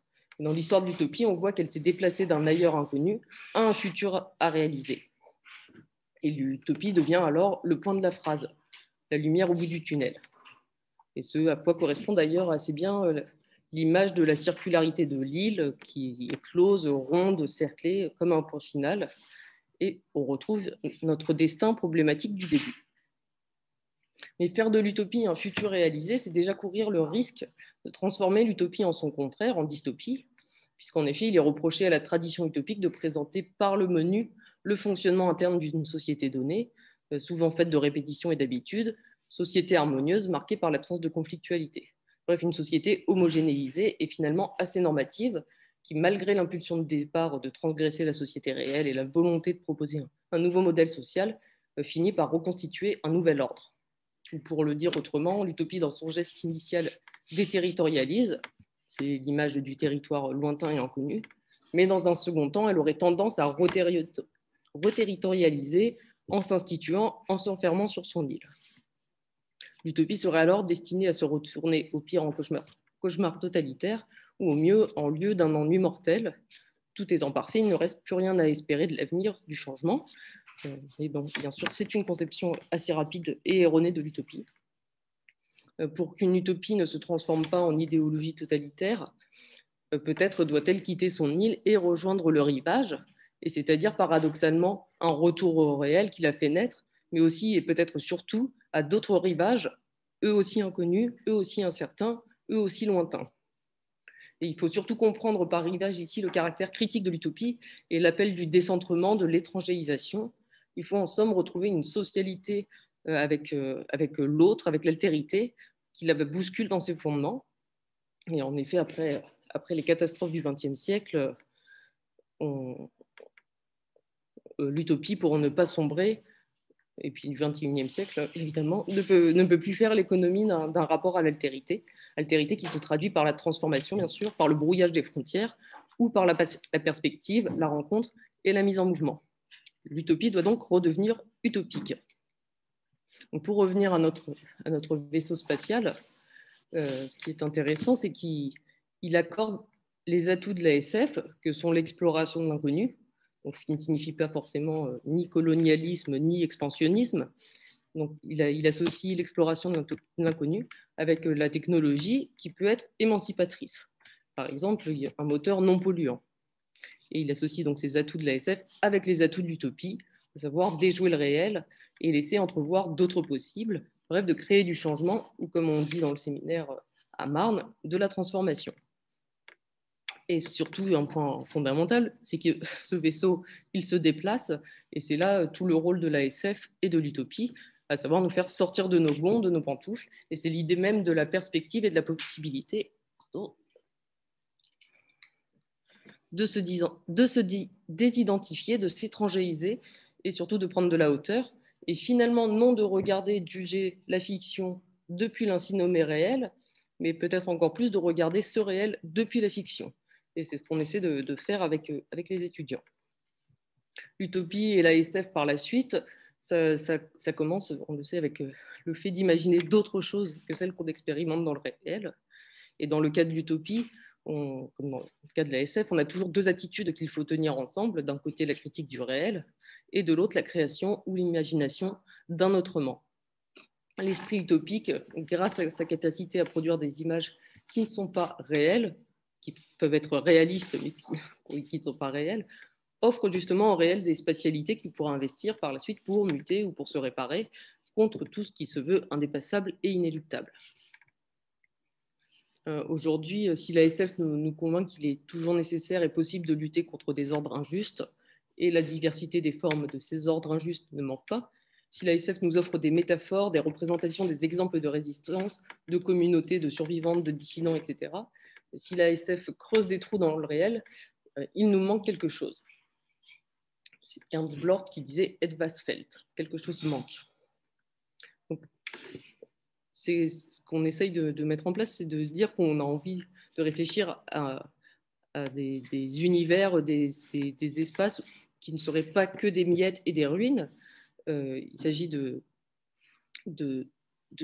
pas seulement imaginer en creux ou en miroir ce que serait une réponse positive à ces systèmes dystopiques, c'est-à-dire de trouver des réponses en dehors du texte. On voudrait en fait de l'utopie, de l'utopie, du bon lieu, de véritable représentation de ce que peut être un bon lieu qui travaille à en rester un. Comment lutter, pourquoi lutter ou contre quoi lutter, ce sont des questions dont nous connaissons finalement déjà les réponses, et les dystopies sont devenues trop proches du réel. Les ruines sont déjà présentes et la fiction, nécessaire à toute pensée politique, doit être réinvestie, et autrement surtout, et c'est pour ça qu'il faut retrouver l'utopie. Je ne suis pas trop bavarde, ça va? Donc la multiplication des récits dystopiques ou post-apocalyptiques, en effet, n'a-t-elle pas des effets normatifs sur nos imaginaires et par ricochet sur nos façons de lutter et sur nos façons de percevoir les mondes à venir? Pire, n'est-ce pas même la disparition de l'imaginaire comme tentative de toucher le radicalement autre? Même s'il est impossible de toucher ce radicalement autre, tout au moins il est important de garder vive la tentative de l'effleurer.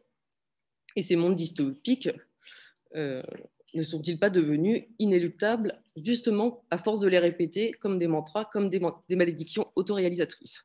Ne le sont-ils pas aussi parce que justement ils sont déjà là, en partie réalisés? Donc ce sont des questions que je laisse ouvertes, mais avec les étudiants, on essaye de mettre en place en disant qu'on va avoir une pratique anti-utopique, anti-utopique, c'est-à-dire une lecture active et agissante de l'utopique comme pratique antifataliste.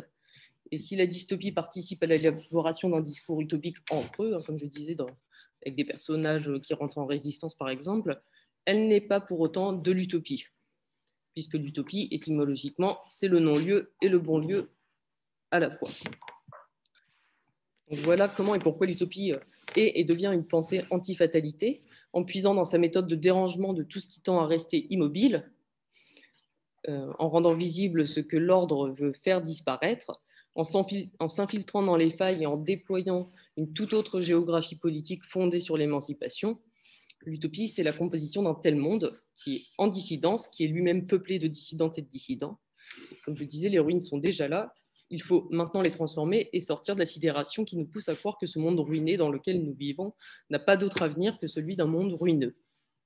Et pour qu'on puisse sortir des histoires d'anéantissement ou d'effondrement, ou comme le dit Donna Haraway, pour rendre l'anthropocène le plus court possible, parce qu'une des filières, le titre de la filière transformation, à un moment, c'était ruines, ruses et refuges de l'anthropocène.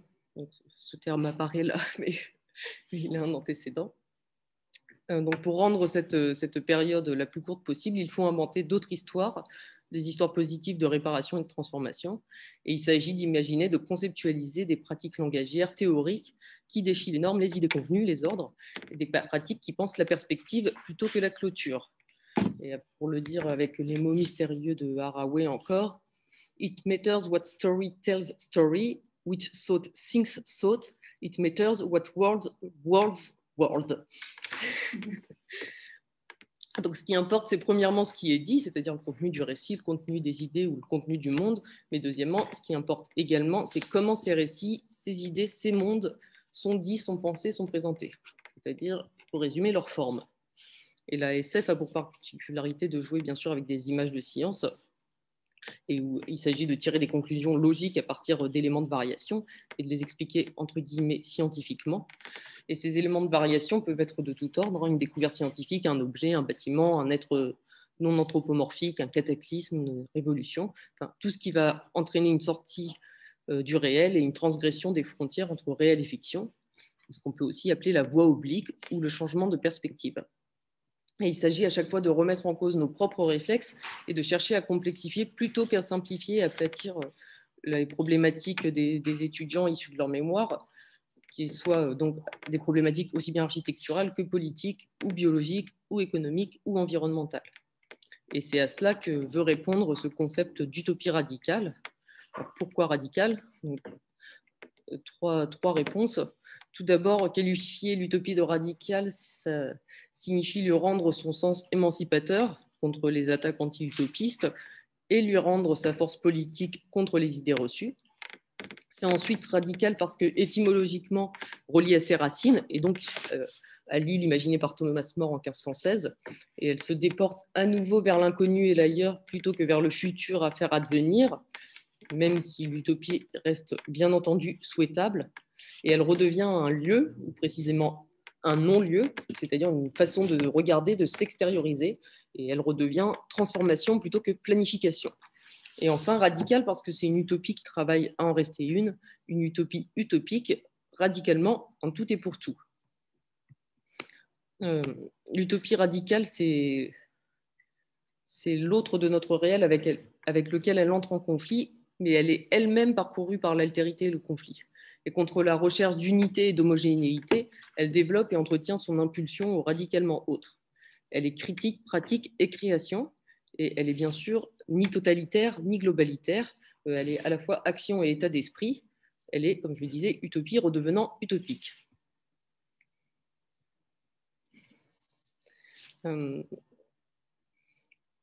L'utopie n'a pas à être réalisée pour être opérante. Elle est efficiente dès lors qu'elle est écrite. D'une certaine façon, on peut dire qu'elle est performative. Elle est efficace à partir du moment où elle montre un écart à la norme, au réel ou au connu. Et l'utilité de l'utopie ne devrait pas se juger en termes de faisabilité et de réalisation possible et future, mais dans sa capacité à maintenir notre réel sur la brèche et à en dévoiler les failles, donc par cet aspect critique, et mieux encore à les exploiter.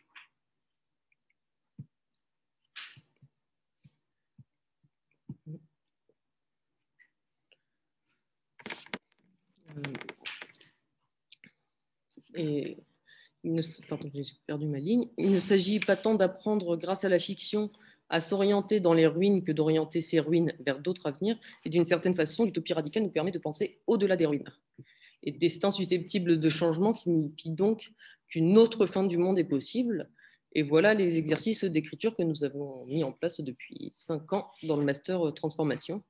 Et il s'agit avec les étudiants de prendre leur objet de mémoire et de les transformer en novum, c'est-à-dire en déclencheurs d'altérité, en nouveautés radicales qui impliquent un changement total de monde, qui sont donc comme des fenêtres que nous ouvrons et qui permettent de regarder les choses différemment. Ces objets transformés en artefacts de l'imaginaire sont des dispositifs de mise en perspective et on essaie ensuite, par la mise en récit, de relier ces novums, peut-être faut-il dire nova, aux conséquences logiques qu'ils induisent sur l'environnement, les espaces bâtis et bien sûr sur les communautés politiques, et inversement, dans un aller-retour incessant. L'ASF, c'est un réservoir de représentation et de problématisation pour penser ces autres formes d'organisation et de transformation. Et le novum permet principalement 3 choses. Il caractérise bien sûr une expérience de pensée qui n'a pas à voir avec la production classique des savoirs, mais qui est aussi, qui est au contraire une manière d'imaginer d'autres façons de penser les savoirs. Il problématise l'écart entre réel et fiction, où le primat de la connaissance laisse la place à l'élaboration de possibles, technoscientifiques aussi bien que biologiques et politiques, par exemple.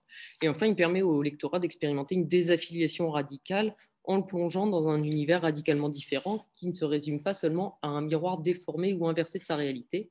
Et cette désaffiliation introduit des fissures et permet d'expérimenter l'altérité contre un ordre qui tend à faire coïncider avec lui-même toute image différente, nouvelle, etc., dans une sorte de système analogique.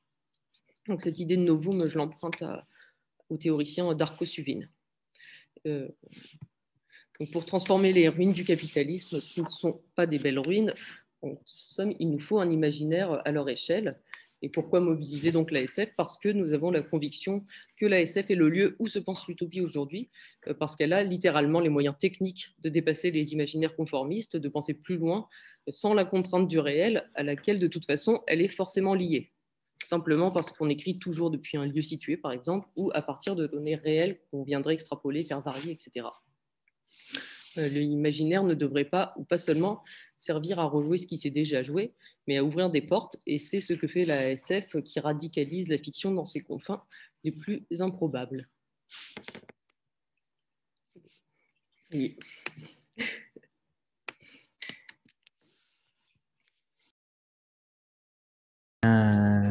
Merci beaucoup, Alice. On a parcouru beaucoup de territoires, donc c'est moi qui vais répondre, donc, mais ce qui est pas vraiment une réponse, mais et lancer la discussion. Là, on a une vingtaine de minutes, disons. Je le ferai peut-être en 2 commentaires, une question et une pirouette finale. Premier commentaire, finalement, j'évoquais dans la séquence précédente d'espèce de la dystopie lue comme critique, et Henri Abondet, critique du capitalisme tardif. Est-ce que finalement, dans une certaine mesure, l'utopie n'est pas en premier lieu, l'utopie radicale, une forme alternative renouvelée de la critique et de la critique du capitalisme de manière générale. Alors, au début et par certains aspects, j'avais l'impression d'entendre une critique plus explicitement anti-technologique et en particulier anti-numérique, mais finalement, on voit que les choses sont plus compliquées que ça. Ça m'a fait penser en fait à un truc que j'ai entendu, je ne sais plus quand, mais il n'y a pas longtemps, à la radio, sur c'est que la métaphore, une métaphore souvent employée de la science et de la technoscience, c'est de dire c'est pas en essayant d'imiter les oiseaux qu'on a inventé l'avion. Et alors, j'entendais récemment à la radio un projet d'une petite entreprise qui imagine de propulser des petits bateaux avec un moteur bio-inspiré agitant une espèce de nageoire, c'est-à-dire en fait inventant un bateau sur la base du mouvement des poissons. Et donc, je me demandais quelle était la place finalement de ces techniques bio-inspirées ou ces technosciences bio-inspirées au moins dans certains courants d'utopie radicale. Le deuxième commentaire, c'est que finalement, on a l'impression que l'utopie radicale, il me semble que ça ressort assez fortement de ce que tu as dit, c'est un peu aller au-delà de la dystopie. C'est-à-dire qu'une fois qu'on s'est bien cassé le moral à dire que tout ça ne peut aller que vers la ruine, et si on se dit il restera quand même des choses après les ruines, et qu'est-ce qu'on peut faire à partir de là, à partir du moment où on a fait le constat de la ruine ou que la ruine s'est installée, qu'est-ce qu'on peut faire au-delà de ça? Et donc, je disais en introduction que ton intervention, c'était l'utopie radicale comme ressource pour penser le futur. Mais ce n'est pas seulement ressource pour penser le futur, c'est aussi ressource pour agir sur le futur. Ce qu'on n'a pas bien entendu par rapport enfin, dans la séquence précédente, mais peut-être parce que la discussion est partie ailleurs, ou peut-être parce que je n'ai pas su l'entendre, mais on n'a pas l'impression qu'il y a cette dimension de vouloir finalement agir ou donner des prises pour agir sur un réel insatisfaisant. Et donc ça, je trouve que c'est intéressant de réfléchir dans cette perspective-là. Ce que tu disais sur, alors je ne sais plus à qui on doit attribuer cette citation finalement sur le fait qu'on a moins de difficultés à imaginer la fin du monde que la fin du capitalisme. Mais enfin, en tout cas, on voit que tout ça finalement est orienté vers un projet de donner des ressources pour agir sur le monde. Et ça m'amène à un troisième point qui est, que tu as évoqué, enfin je ne fais que rebondir sur des points que tu as évoqués, mais c'est l'utopie comme dystopie, c'est-à-dire finalement au-delà d'une approche qu'on pourrait avoir à première vue d'opposer les deux choses. Je ne dis pas du tout, la dystopie finalement c'est une modalité de l'utopie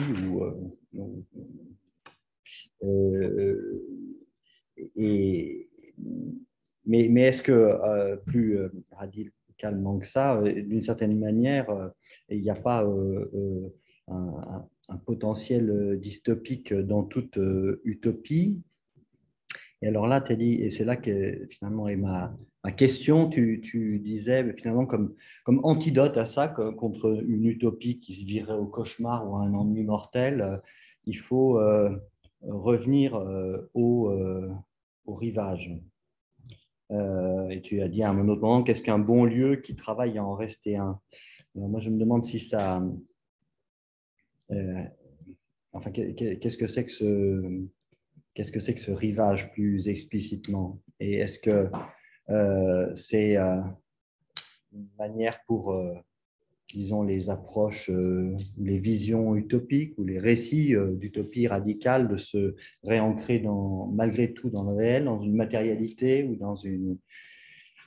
Mais tu as dit que le rivage, c'était le réel, mais ça pouvait être autre chose que le réel. Donc, et je me demandais si tu faisais un lien avec... bon, moi, je n'aime pas ce bouquin, mais quand même, il existe et on en parle. Donc, avec le bouquin de Latour, là, récent, sur comment atterrir, enfin, c'est-à-dire,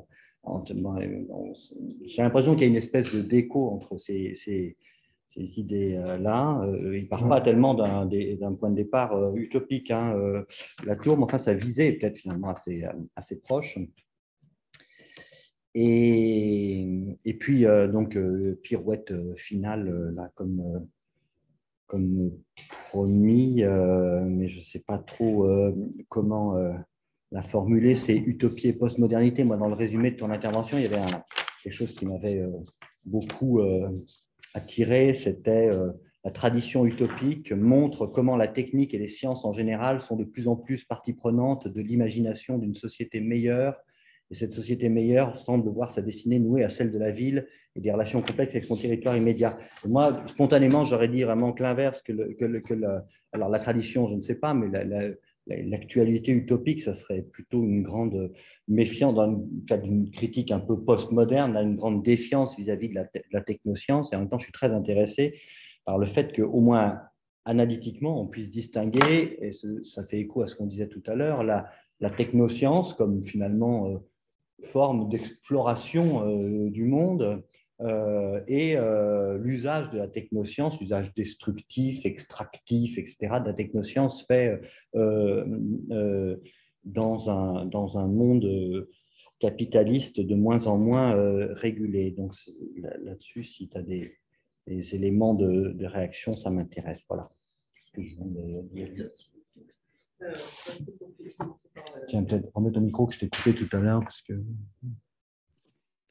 Commencer par la dernière réflexion sur cette histoire de la tradition utopique, c'est une façon assez simple de tirer un fil de l'utopie jusqu'à la SF et jusqu'à la dystopie, même jusqu'au cyberpunk, où peu à peu on voit comment la science rentre dans les textes utopiques comme un élément très important pour l'imagination d'une meilleure société.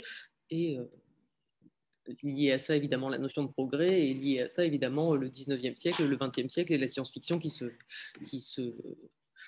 saisit dans deux sens de cette question, dans un sens très futuriste, mais aussi militaro, sexiste, raciste, diffusé, et de l'exploration de nouvelles planètes pour aller exterminer des extraterrestres sauvages et sauver des donzelles en péril.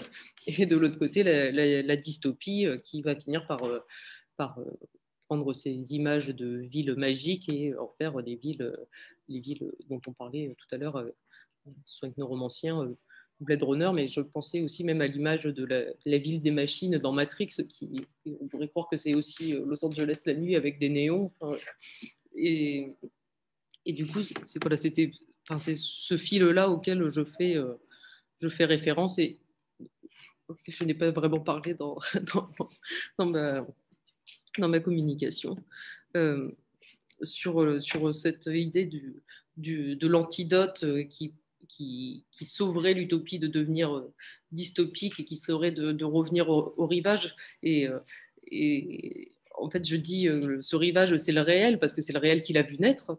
Comme chez Thomas More, le rivage, c'est le rivage de l'Angleterre depuis lequel on part vers l'utopie et auquel on revient, puisque c'est un voyage qui se fait dans ce sens-là, dans le récit, avec Raphaël Iclaudet qui revient de l'utopie pour raconter ce qu'il a rencontré là-bas.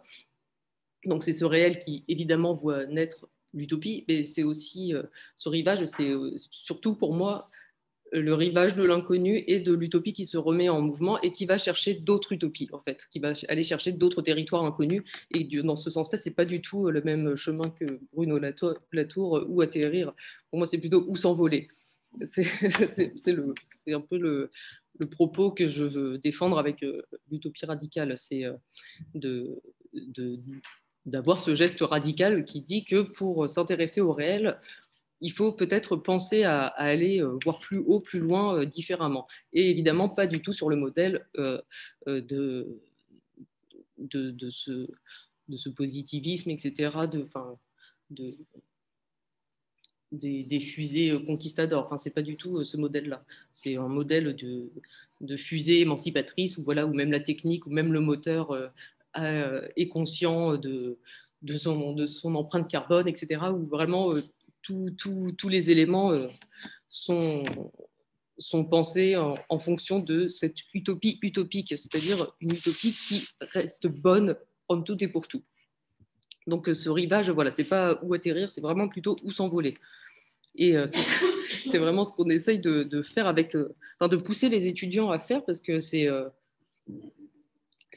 vraiment, c'est un exercice difficile, mais je pense que le fait que ce soit difficile montre à quel point c'est nécessaire d'essayer de dépasser les imaginaires souvent très binaires, soit entre voilà, l'imaginaire de la ruine et de la cabane et de la survie en petite communauté, mais pour ça, on a exterminé la moitié de la planète, ou au contraire des dystopies.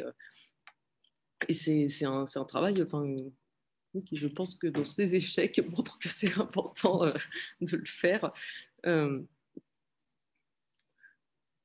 ne connaissais pas ce mantra technoscientifique sur les oiseaux. Je trouve ça très intéressant. Ça me fait penser, moi, à un autre mantra qui est à propos des hérissons, qui dit il ne faut pas se demander pourquoi les hérissons continuent à traverser les routes pour se faire écraser, mais il faut bien plutôt voir que ce sont nos routes qui traversent le territoire des hérissons. Et c'est aussi une des autres façons de voir ces exercices de fiction qu'on essaye de faire avec les étudiants, qui ont donc des objets très réels qui existent, qui sont l'objet de leur mémoire de recherche, des situations d'obsolescence, etc., de ruines, et de prendre ces objets et de les transformer dans la fiction, en groupe, en croisant leurs problématiques, etc., et d'essayer c'est jamais facile, de retourner les questions dans ce sens-là, de voir, ça c'est une idée, c'est une idée consensuelle qui nous vient en premier lieu, comment on peut essayer de retourner ça et faire en sorte que ces ruines ne soient pas... soient porteuses d'autres possibles que celles qu'on a tout de suite en tête. Enfin, on s'imagine tous dans 30 ans dans l'univers de Mad Max, il n'y a pas de problème, ou avec des zombies. Enfin bref, ces univers-là sont très prenants. Et l'utopie radicale, c'est paradoxal avec ça, c'est que moi je l'ai conceptualisée à partir de l'œuvre de Banks, mais en soi, elle n'existe nulle part ailleurs. Enfin, c'est plutôt un appel à concevoir des espaces utopiques. Merci beaucoup. Donc, je retiens que le monde utopique, c'est un monde où les moteurs aussi peuvent être névrosés, parce que s'ils réfléchissent à leur empreinte carbone, ça doit... Et alors, qui est-ce qui voudrait... Là, ça y est, je me remets en mouvement. On a quelques minutes, voilà, pour un échange. Bonjour, merci pour l'intervention. Je me demandais juste par rapport à ce que vous venez de dire, pardon. Les travaux menés avec les étudiants en architecture dans le cadre de leur mémoire, est-ce que les réflexions mènent par la suite à l'élaboration de propositions dans leurs projets, par exemple architecturaux, ou bien ça reste juste dans le cadre de la réflexion du mémoire? À Marne, c'est assez séparé le séminaire et le projet, mais je sais qu'en projet, ils font aussi des exercices de fiction. Malheureusement, je suis pas dans cette équipe-là et du coup, je sais pas, les liens entre les deux sont assez... Il n'y en a pas forcément. Voilà, c'est pas forcément lié. Et ce qui est aussi un point positif, c'est-à-dire que leur mémoire de recherche, ça leur permet d'aller explorer d'autres problématiques et dans leur recherche et dans le travail de fiction. Mais du coup, les liens entre les deux, je sais qu'ils font de la fiction en projet, mais pas de cette façon-là. Pas là, on écrit des textes, etc. C'est pas le même exercice. C'est abordé tout de même dans le cadre d'une certaine formulation. C'est abordé quand même dans une certaine formulation de leur projet. Vous dites qu'il y a certains ateliers qui abordent ça, enfin qui abordent le thème de la fiction. Ah, pardon. J'entends pardon. Vous disiez qu'il y a quand même des ateliers en termes de projet architectural qui abordent ces questions de fiction et de... Mais oui, de fiction, mais pas du tout de science-fiction ou d'utopie, par exemple. Merci. Merci. Je me déplace. Merci beaucoup pour cet exposé fort intéressant. Donc, moi, j'avais plein de questions qui me venaient quand tu parlais. Tu as choisi de parler d'utopie radicale, donc tu nous as expliqué le sens. Et moi, en t'écoutant, sans doute à cause du terme de transformation que tu emploies, je me demandais si on ne pouvait pas aussi parler d'utopie pragmatique, c'est-à-dire d'une utopie qui s'orienterait vers l'action ou les actions possibles de ces transformations. Et du coup, j'avais la même question que celle d'Olivier à propos du rapport au réel et de ce retour vers le rivage, parce que d'un côté, tu nous dis on va pas s'intéresser forcément aux questions de faisabilité. Et en même temps, je me demandais voilà, de quoi vous partiez. Et notamment, alors aussi parce que moi, dans mes recherches, je m'intéresse à ça, mais je me demandais si les pratiques sociales du quotidien, notamment, ne seraient pas un espace à réinvestir pour l'utopie, justement, et essayer d'imaginer, en fait, des pratiques en rupture, mais en partant de quelque chose qui renvoie quand même aux pratiques actuelles, ce qui serait aussi une manière un peu de repolitiser ce quotidien ou cet ordinaire qui est souvent un peu laissé de côté justement dans les réflexions prospectives. Voilà, je m'arrête là. Merci beaucoup. En effet, je n'ai pas répondu à cette autre... Enfin, le retour au rivage, le retour au réel, évidemment, c'est aussi dans un sens très... oui, dans un sens politique même en regardant les étoiles, même en regardant des vaisseaux spatiaux, comment ça peut nous accompagner dans l'action politique. Il y a une citation d'Hannah Arendt que j'aime beaucoup, où elle parle de l'acteur politique et elle dit que l'action politique, c'est un mélange entre la faculté d'imaginer et la faculté d'agir, et qui, en fait, c'est dû à la possibilité, à la faculté humaine de dire le soleil brille quand il pleut des hallebardes. Et pour moi, c'est dans ce sens-là que l'utopie à laquelle je fais référence, l'utopie radicale, est ancrée dans le réel et permet de transformer le réel par l'action politique, même si elle semble saugrenue.